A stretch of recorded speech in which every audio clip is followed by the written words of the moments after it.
Sa bahagi ng ACT Teachers ay matagal na po nating posisyon ang pag-abolish ng RTMS. In fact, noong 2016, nung nasa Kongreso pa ako, kami ni Rep. Castro ay nag-file ng resolution para imbestigahan, i-abolish ang RTMS. No? Dahil nga sa napakaraming mga hinaing ng mga guro, dagdag na pabigat sa trabaho, ngunit hindi naman nagiging tunay na incentive sa performance. Nakakapa-demoralize pa nga dahil taon bago nyo matanggap yung actual na incentive nyo, katulad ng nangyayari ngayon. So, para sa atin, ang RTMS ay isang sistema talaga na tinatawag nating neoliberal. Ginagawang kompetisyon, no, sa pagitan ng mga ahensya at sa pagitan ng mga empleyado sa isang ahensya, ang kanilang performance at ang incentive para sa performance. Tindig pa rin natin na yung pagbasura ng RTMS, kailangan mapalitan ito ng isang makatarungang incentive system para sa mahusay na performance ng mga empleyado.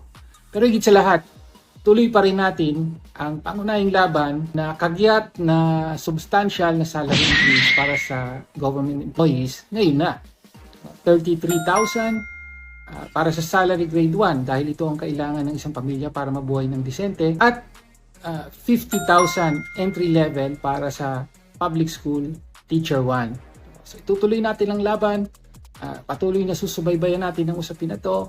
Stay tuned po for updates.